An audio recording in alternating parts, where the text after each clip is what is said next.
Good evening, everyone. My name is John Taves, and I'm the event coordinator here at McNally Robinson Booksellers. Before we begin, I would like to acknowledge that McNally Robinson Booksellers is located in Treaty 1 territory, the traditional territory of the Anishinaabe, Cree, Oji-Cree, Dakota, and Dene peoples, in the homeland of the Métis Nation. In addition, McNally Robinson Booksellers itself rests on the land once occupied by the Métis community of Roostertown. We are gathered here today both in person and virtually to celebrate the launch of Dora Dueck's essays and memoir collection, Return Stroke.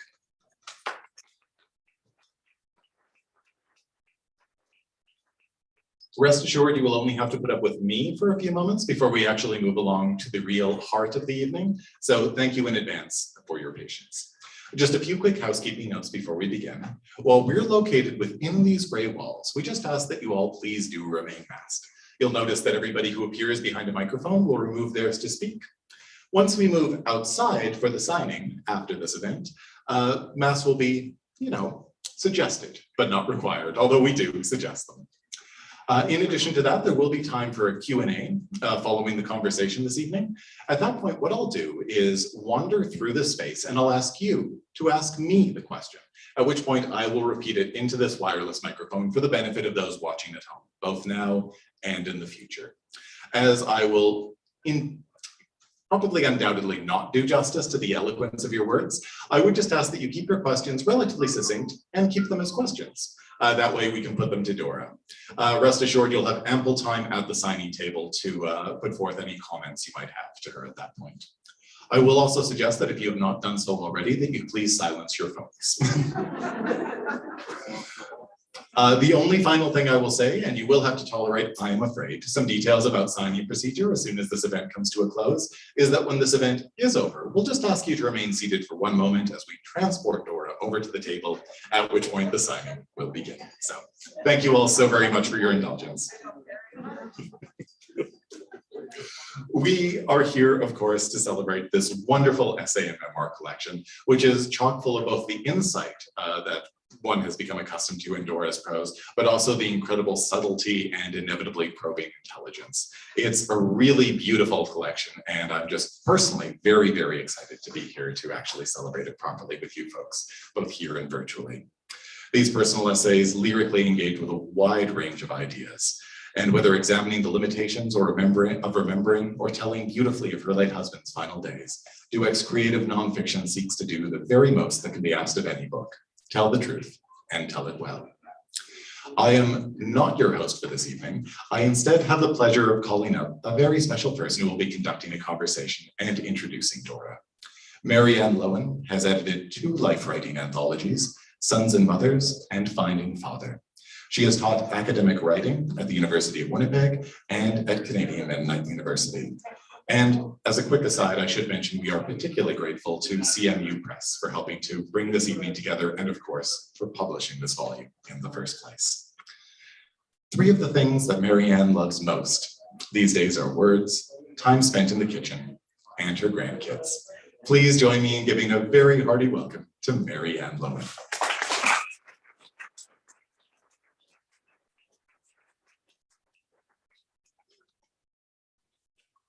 Thank you, and it's very good to be here tonight and to see such a full house. And kudos to all the men. It seems that book launches have become a female thing, and I'm really glad there's various genders represented. In terms of introducing Dora, I'm happy to say that we can claim Dora Dueck as a Canadian writer. She is prolific. She has perfected the art of writing through her poetry, fiction, and now memoir. Her novels have either won awards or at the very least have been shortlisted for a variety of awards. Her post-secondary education consists of a BA and an MA. She was raised in Alberta, then lived in Winnipeg for about 40 years, with a 2-year stint in Paraguay, which you will find out when you read the book. She and her husband Helmut raised 3 children, and now Dora lives in BC to be close to her grandkids. I know Dora personally only recently. We've chatted on the phone a few times about editorial matters and such, but recently through a deep dive into her work, I feel as though I've come to know her. And because she brings herself to all of her writing, I feel as though she is also a friend. So please help me welcome Dora.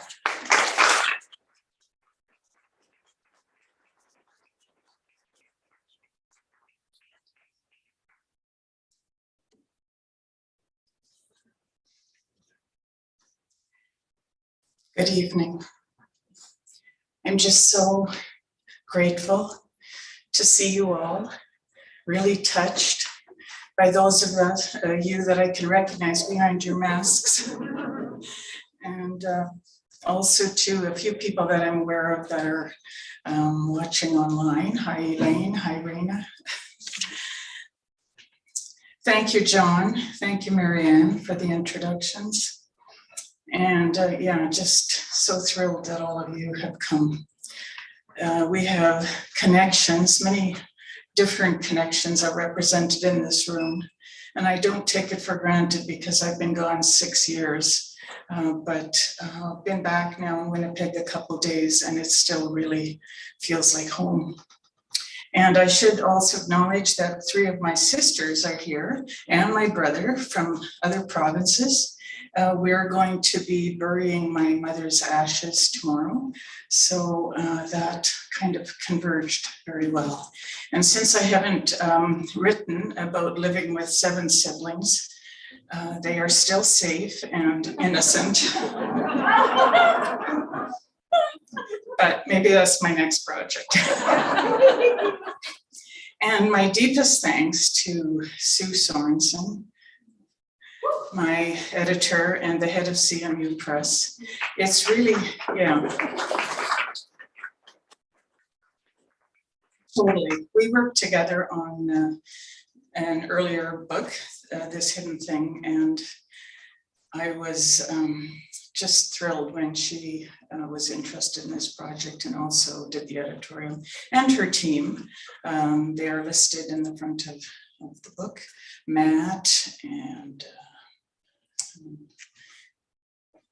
Matt and Micah, right? And thankful to Annalie Epp for the cover image. So thank you. So Mary Ann and I are going to chat, but I get to introduce the book a little bit. My previous 4 books have been fiction, but this one is breaking a bit of new ground. It's nonfiction. It's drawn out of my own lived experience. And if you read the preface, which I hope you will read first, it explains that you can go through the book sort of in any order that you want. About half of it is a memoir of the years that Helmut and I and our young family spent in Paraguay. It was the most interesting place I'd ever lived, and I wanted to revisit that. And then in the front of the book are 10 pieces of writing, some of them longer essays, some shorter. So I think I'm going to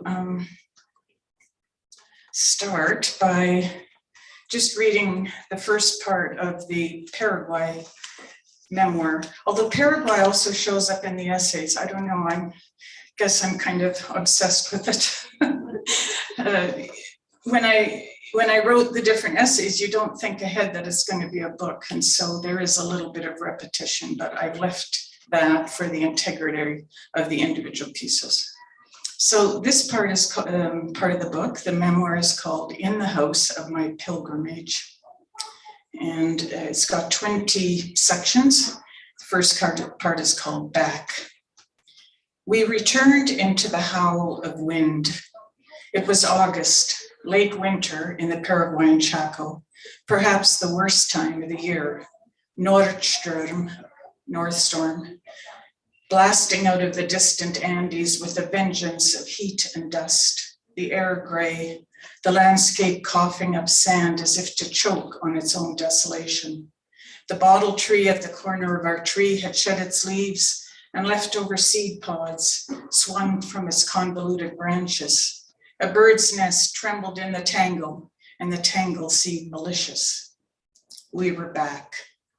We'd been there earlier that year, been there for a visit, just a visit was a plan. our 2 young sons in tow, and 4 months of renting a house and connecting with my husband's mother and family. And then in the course of the visit came an unexpected invitation to extend our stay, to come again since we had returned tickets to Canada in order for my husband Helmut to fill a term as manager of the machine station in Yalbasanga. So I go on to just explain a little bit about that and how we agreed that we would come. So once again, then, the long flights from Saskatoon to Asuncion. Once again, the day-long trip by bus from the capital's red soil and voluptuous green, through the swampiness of the Paraguay River terrain, along the straight line ruta ever north and westward into the tight, dry thorn bush and occasional campos of the Middle Grand Chaco. Once again, rumbling along the hard earth roadway into the Mennonite colony called Philadelphia, or called Fernheim, meaning far home in German. Once again, reaching Philadelphia, the colony's main town, down Hindenburg Street, past the co-op complex, a museum and park, past the elementary school grounds and around the Jubilee Anniversary Monument, turning left down Treble Avenue. Just a short way now to the lone waving palm at driveway's end, turning in, unloading the door, unlocking the door, unloading our suitcases. I was exhausted from traveling and from looking hard at everything. The looking of return is different from the looking involved in one's everyday familiar environment. It's different too from the looking done when viewing a place for the first time. I'd seen all this before, known it, been possessed by its strangeness and peculiar appeal. But we'd left and I'd begun to forget what I'd known. Now I gaped and what I'd known came back to me, even as I came back to it. There was effort, negotiation in the process. Oh yes, this is where I am, and this is what it's like. This looking demanded recognition, as in recognition, and in every moment of the exchange there was a split second of doubt which might open to disappointment or to reassurance, but there was no reneging possible. I had to commit to what I saw, and all the while the wind blew and blew some more. So that's the beginning of that little piece. Then I thought I would read from the first essay, I guess you'd call it, in the book, although this isn't exactly an essay, it's called Notes Toward an Autobiography. And a number of years ago, when the Mennonite Girls Can Cook website and recipes and everything were really becoming well known, 2 of my Mennonite writer friends suggested we should put together an anthology of Mennonite girls can write about food. So I thought, oh, okay, so that kind of galvanized me to just think of my sort of the chronology of my life through the lens of food. And for any of you scribblers out there, like this is something you could do with any category. You know, you could take books or sports. In that case, it'd be about 2 pages long for me, but this was the category of food. So, this is the only essay in the book that I work in the third person, but it is me. So I'm going to, there's 11 little notes, and I will read number 4 and 5. So number 4. She's not ashamed to say she learned to cook for her husband and always tried her best of it because of him and because of the children they had together. She knew how to read, after all, and there were recipes to read and follow galore. But some kinds of reading are harder than others. She began with the cookbooks of her own tradition, the Mennonite Treasury of Recipes and the Mennonite Community Cookbook. She put eager comments in the margins when something turned out well. August 24, 75, with our own apples, yummy, and my first plots. Later, she added, also nice with rhubarb. In time, it annoyed her that most of the women who submitted the recipes identified themselves through their husbands. They were Mrs. J. Cron's, for instance, or Mrs. Sam Detweilers. But well before that, she was frustrated by their all-knowing vagueness. They left out baking times and other vital information. They said things like enough flour for a firm dough. What was a firm dough compared to a soft one? Betty Crocker saved her. In Betty Crocker's cookbook, no one cared about Mr. Crocker's name, or whether Betty was even married or if she went to church. The language was English, the ingredients available in any regular store. The amounts were precise, every single step was explained, the recipes succeeded. With Betty as her guide, she learned to make cream puffs, tall, elegant cakes, puddings from scratch, stroganoff, and turkey pie. She hung on to that cookbook long after its cover had torn off and its pages were ruined with grease and gobs of batter. Long after her dependency on Betty Crocker had ended, she loved Betty's book best. Number 5.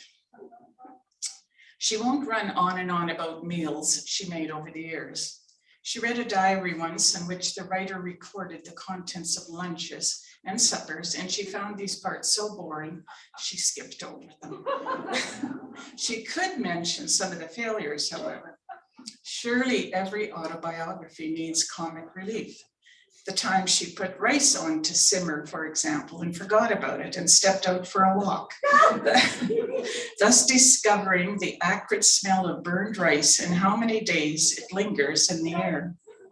Or the time she invited her editor boss and his wife for supper.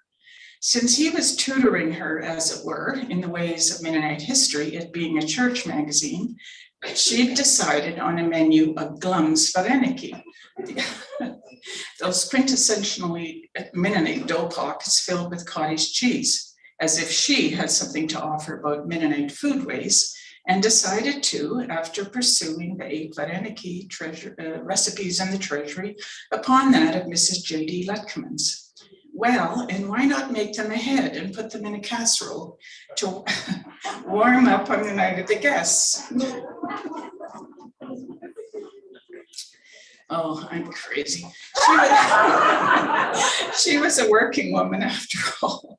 When the evening was over, she noted the date and occasion beside the recipe and also wrote, "Very good. But how can this be when memory overrides these words and reminds her that it was embarrassing? The pockets clave together like gumbo or glue.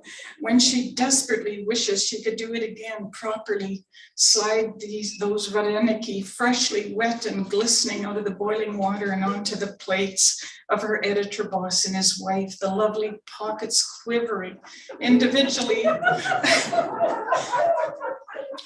for a moment before being smothered by smooth, rich gravy made of cream." There was also the time she tried to enlarge her family's palate and cooked up a concoction of lentils. She wanted it to find favor with her children, so she told them lentils are nutty in flavor and that it was lentils Jacob of the Old Testament prepared for his brother, who desired them so much he sold his birthright for a taste. The children listened politely. They knew the story. Her older son took a bite. He asked if this was Jacob's recipe.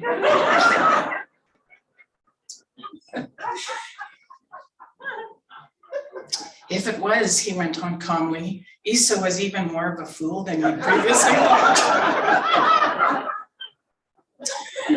Anyways, that's a couple things out of the notes toward biography. The other pieces, I'll just say, concern my very earliest memories, which happen to be of books, so explore kind of my whole sense of being a reader. They're about an event in my high school. There's an essay about my father-in-law, looking at him through the whole notion of biography. Some of these have been published before. There's a piece about our daughters coming out. There's a piece about my husband's death, which is the last piece that I wrote because I just needed to find a way to contain that narrative, and something about aging and other things. So.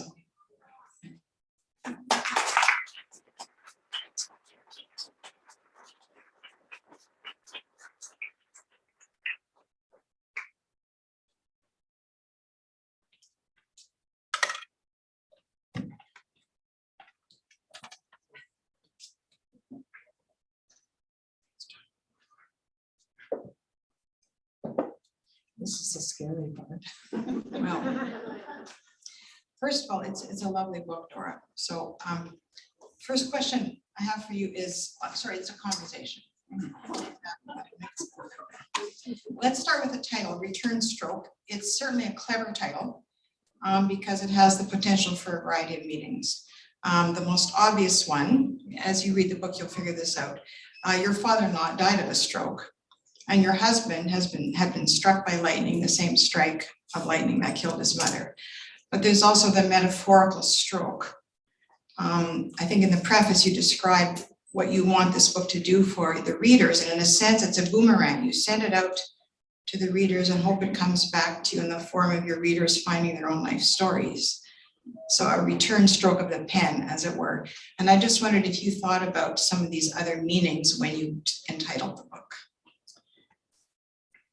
Yeah, thank you. I think those are some of the sort of other ideas that play with the title. The title comes from one of the essays, which is the one about the father-in-law.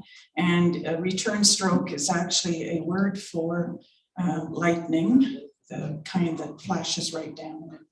And it was my father-in-law's mother that was killed. Okay, Yeah. I'm sorry. Yeah, just so nobody thinks that Yeah, let's Helmut was struck. Yeah, and also for me, it refers to the process of going into my past, which inevitably returns something to me that I hadn't expected. I think that's, yeah, I find things, maybe it's looking at it from a new perspective. Maybe it's simply just the work of thinking through it and exploring that topic, but there's always some return, I find. How did you end up with the title? Well, I mean, the essay that has that name, it was because of the,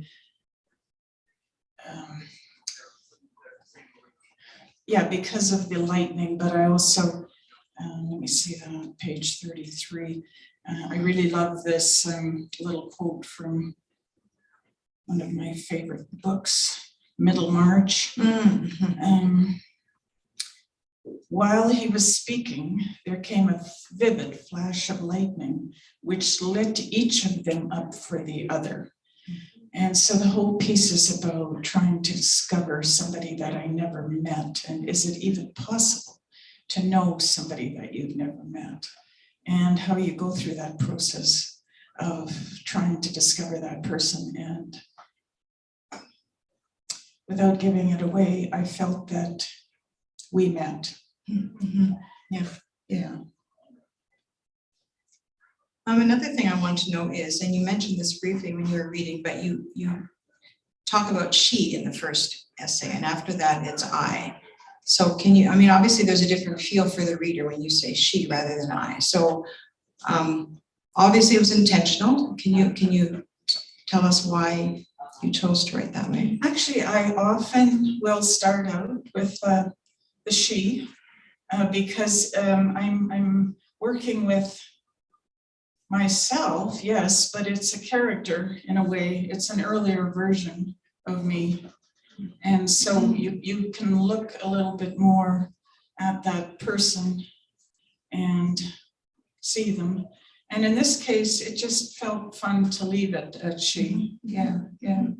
So It certainly has a certain effect. yeah.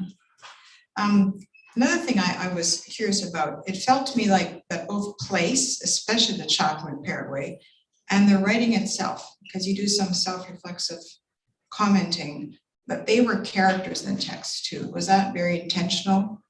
Oh, the Chaco's definitely a character. Yeah. How about the writing part? Was that the act of writing? Occasionally you make comments that made me feel as though the act of writing was also almost a character for you.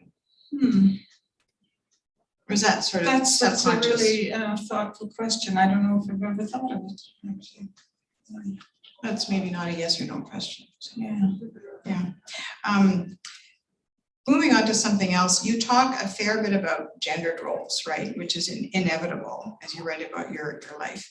I'm wondering if how the women who you write about who are more conservative than you are, and especially when you talk about your time in Paraguay, whether you had responses from them in terms of your views of feminism.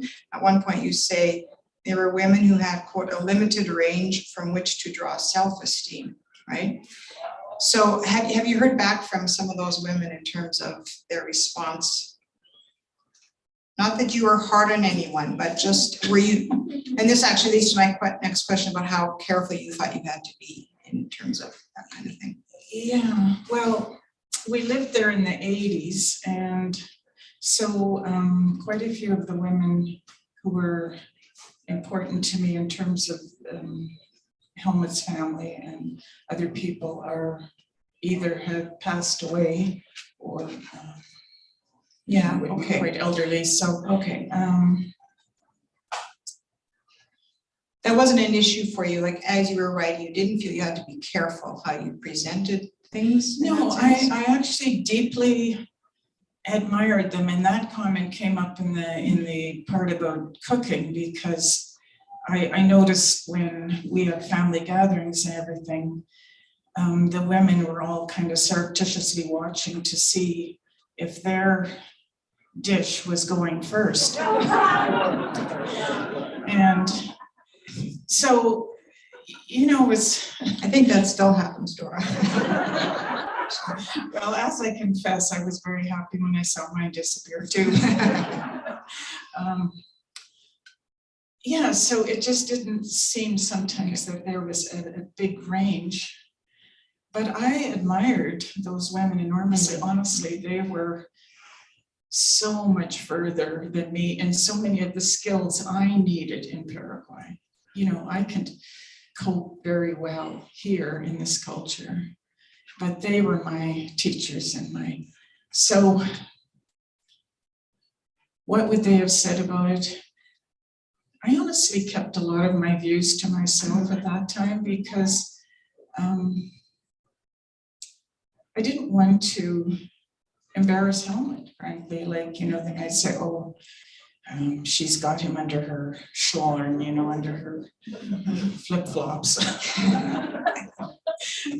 And I didn't, so I didn't want people to. But yeah, I was in my early 30s, and we looked pretty traditional from the outside. I was at home with the children, and he was working. The other women didn't know you were secretly writing your first novel and a play. I didn't tell them because I didn't want them to stop telling me stories. Yes. Yeah. Well, that leads me to another question, because I'm wondering, it sounds to me from reading the long chapter in Paraguay that you found the whole experience in Paraguay just a wonderful adventure, not only, but somewhat, because you're curious and it was fodder for writing. But I guess, and maybe this says more about me than it does about the book, but I'm wondering if there was ever a moment where you felt you were being really gracious or even super righteous for spending so much time in a place that was not very easy to live in, and with more conservative people perhaps, and an inhospitable environment physically. Did you really feel like this was a place you wanted to go, or did you feel like you were sacrificing it all? No, I think I really wanted to be there, and as it comes through, we we debated hours and weeks and a long time deciding whether we would come back to Canada or whether we would stay longer. What we did know is whatever decision we made, we weren't going to keep making it and, you know, come here and then go back and come here. So I could have lived there. Yeah. I mean, it sounds positive. I just wondered whether you had moments where you thought, what am I doing here? Oh, yeah, This for conversation sure. with it. Yeah. Okay. Yeah. And then you had another baby while you were out there. Yeah.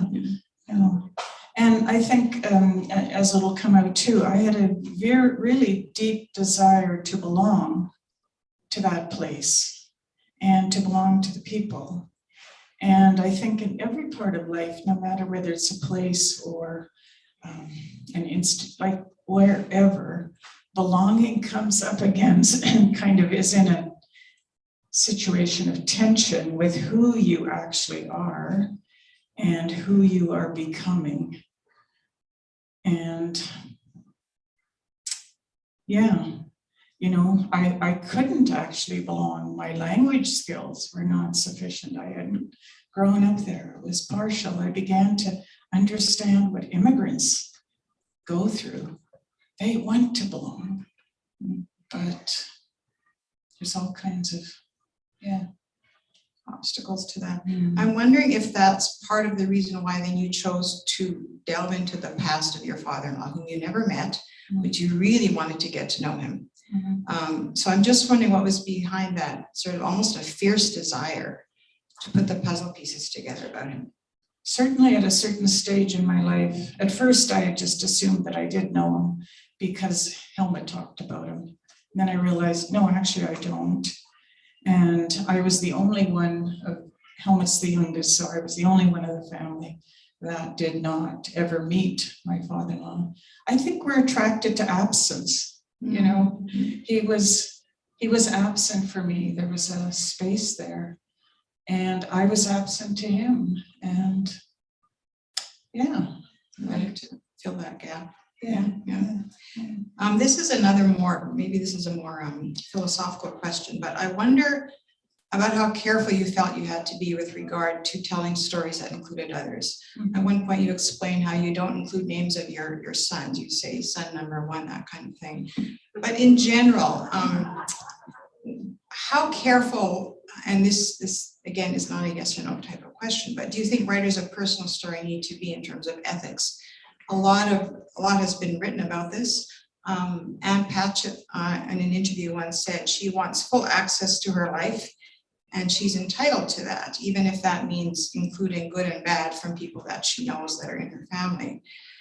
And I'm wondering how much of that you'd agree with, or to what extent, or how you would flesh that out a little bit. Yeah. Well, I do, my children read all the parts that pertain to them.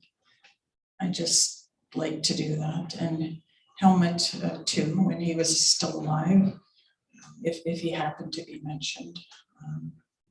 I checked with him. I couldn't check with my father-in-law. I never, Did you worry about that though? Writing things that might offend people?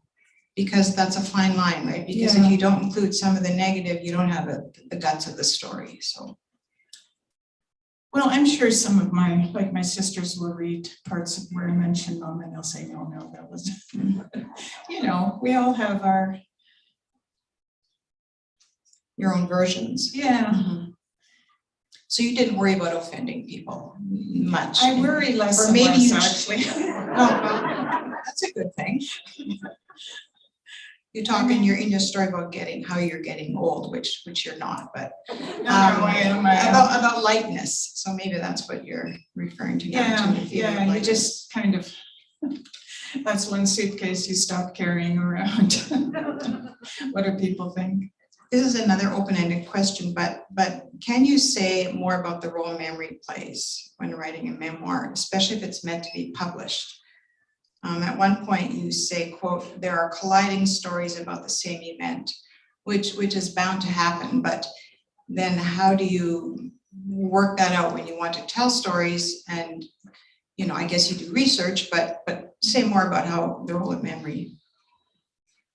Yeah, they're not very reliable, and I was always happy when I had, I do keep a journal, so I verify things if I have talked about them.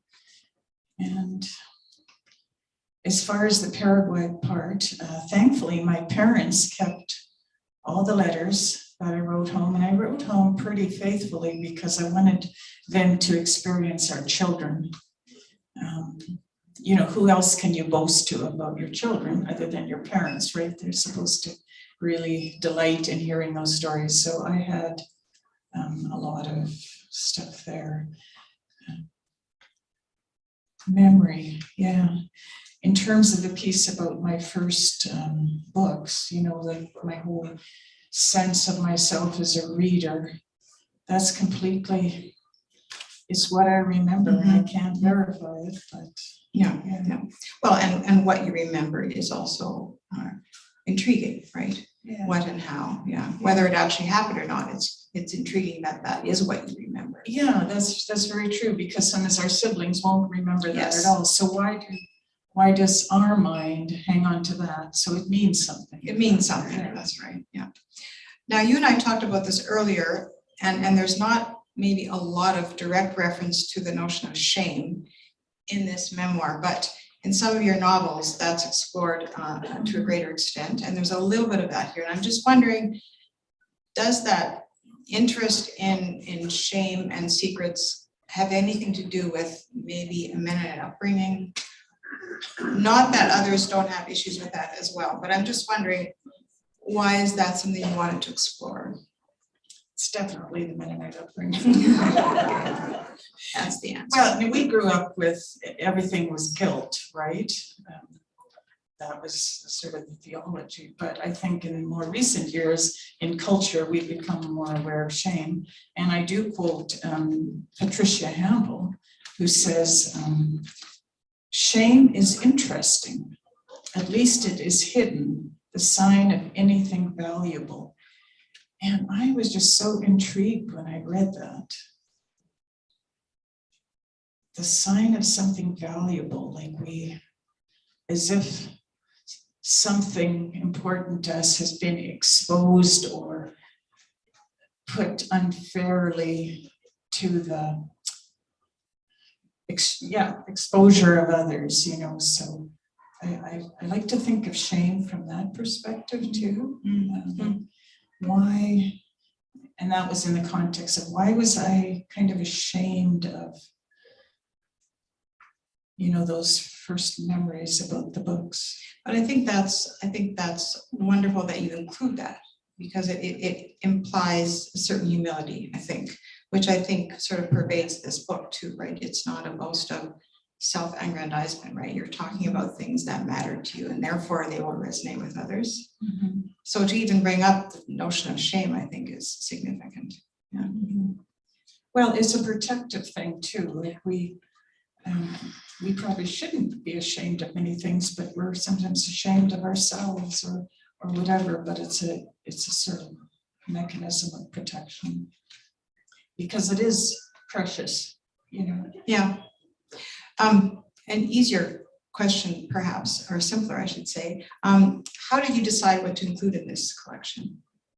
Because I'm sure you've written more stories and essays than what's in this collection. Well, I have more stories. I didn't have a lot of essays.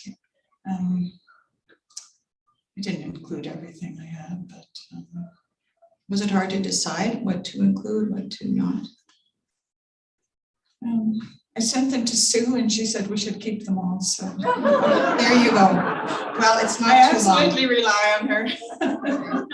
So you've written some poetry. I don't know if it's been published, but you included in some of these works. That was when I was really sort of trying to be a poet, so all the poets in the room, excuse me. But you've also written novels and now memoirs. So which style of writing do you find easier to do, or is that not a fair question? Well, I think it's a fair question, yeah. I think I'm at the stage of life now where I'm more interested in life writing. just because novels take a long, long time, many years, and I don't feel like I have the time. And I also, there's no story that's kind of, I really believe, and people say this, and I believe it wholeheartedly, you are given a story and you have to write it. I haven't been given one, I'm not asking for one. But I still, yeah, there's a lot of this is by no means comprehensive, and it's not because, well, you've done life writing as well, and you know a lot about it.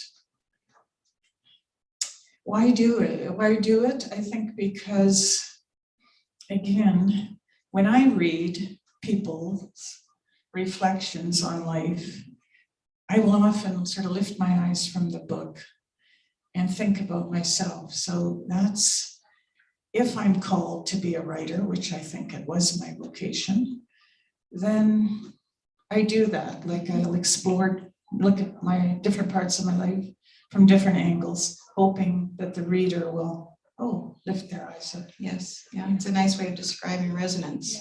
Yeah, for sure. I have lots of places here I saw yes with an exclamation mark, right? So there's you're in a sense engaging with the writer, right? And you sense that. Yeah. Anything else you want to say before I let John take over for questions from the audience? Was this a feeling of like, does it feel really good to have this? This was such a surprise, I actually have to say, because in 2019, we were here and I launched my novel, All That Belongs. Helmut came along, we had a road trip, we had no idea COVID was coming. And then in 2021, February, he died. And I didn't have it in mind. And Sue and I have been friends and, kind of back and forthing. And then she said she was at the head of CMU. And I also thought, I got that memoir about Paraguay that I had written already. And I had these essays and so it surprised me. And it's a good surprise. I'm happy about it. Yeah. Well, I'm happy you wrote it too. It's also dedicated to Helmut. Yes. John, if you're lurking, as you said you would be, you can lurk over here now if you like. Absolutely. Thank you for your questions. So just a reminder that if you do have a question, please just put up your hand, tell it to me, and I'll repeat it into the microphone. If you happen to be watching on YouTube, just write it in the live chat and we'll put it to Dora.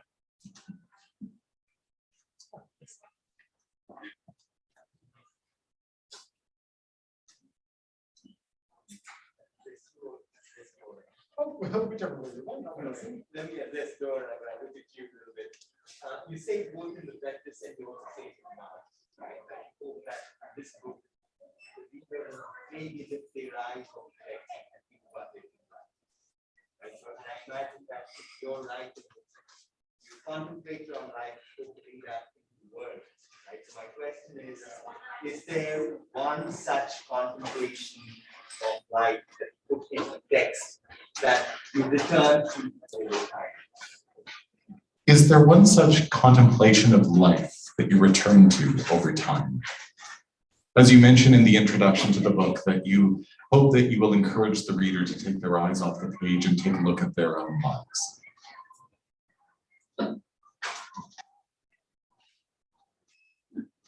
So is there one contemplation of life? I'm sorry, You keep returning to, I think. that I keep returning to? Yes, indeed. Yeah.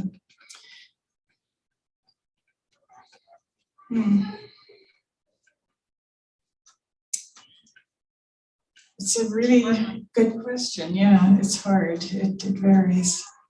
I'm fascinated, and I say this in the preface too. When I was very young, I imagined that grown-up people just sort of ran on the spot, like they don't ever change. They're just sort of adults.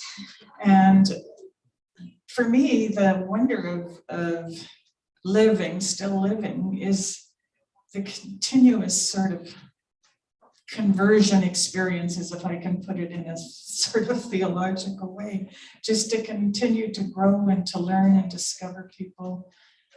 So what I keep returning to, I think, it's realizing that I'm not the same person I was at 12 or at 20 or at 30 or at 40 or 50.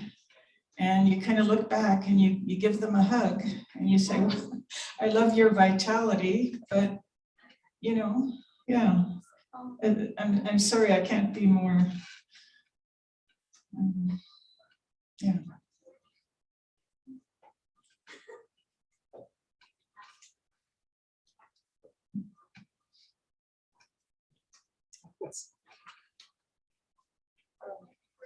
You're saying that you're looking back, you recognize how much you've changed in the decades, but are there things in looking back and writing these memoirs, are there things in yourself that you still recognize and still feel like that's still you? In looking back at how you've changed over the decades, are there things that you recognize as being still you? Yeah, that's the kind of, thank you for the question, sort of the beautiful irony of our lives, I think, is we look back and we hardly recognize ourselves, and yet we feel absolutely like the same person, you know, like I still, I can return to those times, and in working in the Paraguay section, I was in my early 30s, and time is such a tricky thing. At that time, I thought I was just amazingly grown up and mature. And now I look back and I said, oh my goodness, was I ever young? You know, but no, it's yeah, there's that continuity, but there's the change. And it's just so much interesting to be alive with all these different parts of us, you know, to get older and yeah.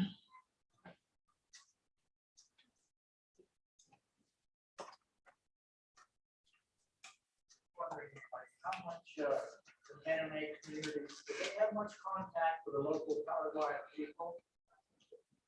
How much contact do the Mennonite communities have with the local Paraguayan people? You mean down in Paraguay? Yes, down in Paraguay. Well, I haven't, you know, I can't speak for the current situation. I would say probably a lot, like they're probably much more assimilated now already that many years later.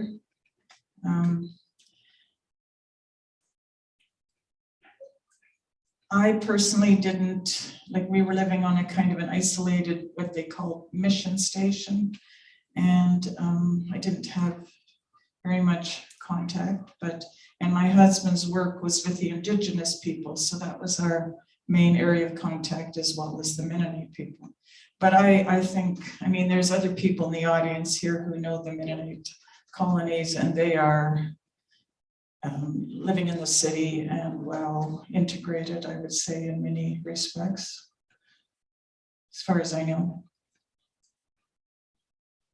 Right, Jan, Evelyn? They're nodding their heads. Yeah, when you read this, you have to remember this was the 1980s. You know, it is, so I'm talking about my experiences then. And it's not a current sociological look at Paraguay.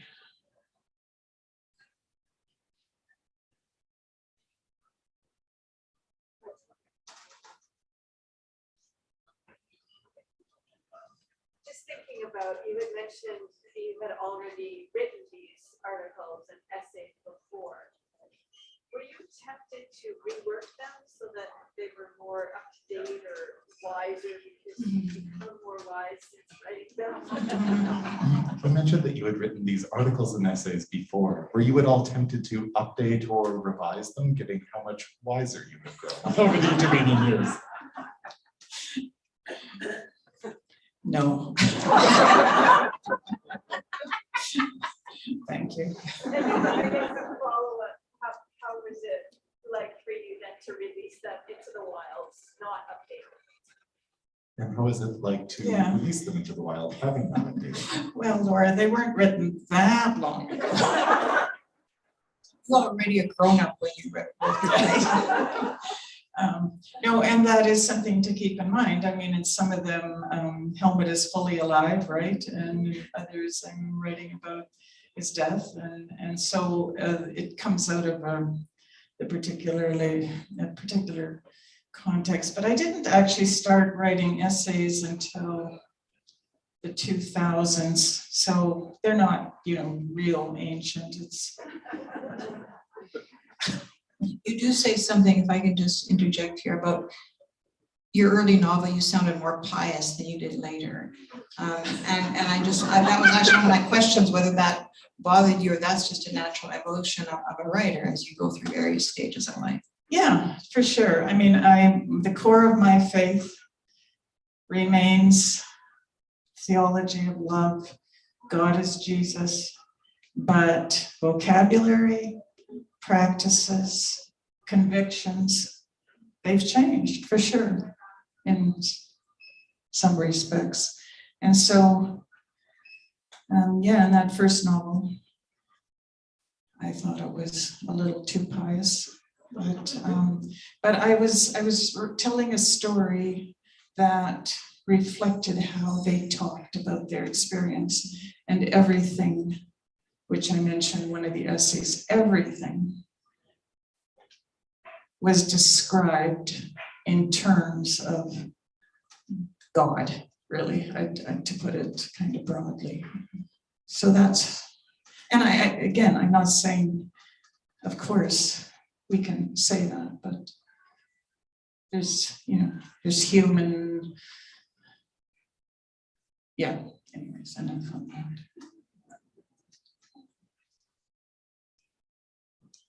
Are there any further questions at all?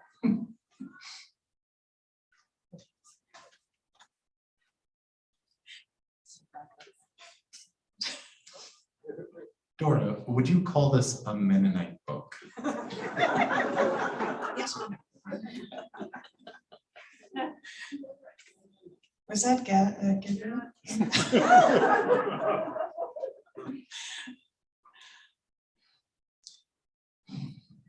Is it Sue? Yes, of course. Yeah, I mean, It's a book by a Mennonite. it's a book by a Mennonite, and she's writing out of her lived experience. And her lived experience has a lot of Mennonite pieces to it. So in that respect, yes. But Anyone would love it. that's my editor speaking. This is Gabby Goldstone. She's written wonderfully about her mother's experience coming out of Germany. The whole sort of, it's a parallel story to many of the Mennonite stories in terms of the post-war experience.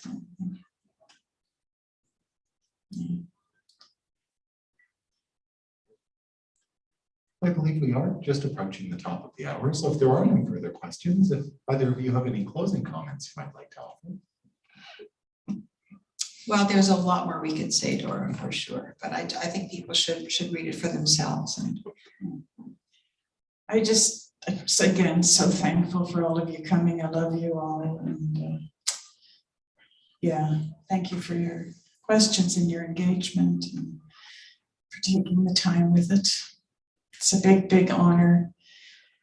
Writers absolutely are humbled by the attention that any reader gives.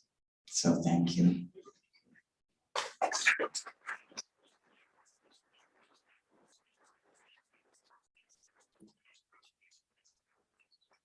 Thank you so much, Dora. We'll now be moving along to the signing portion of the evening, so we'll ask you all just to remain in place for one moment while we bring Dora over to the signing table.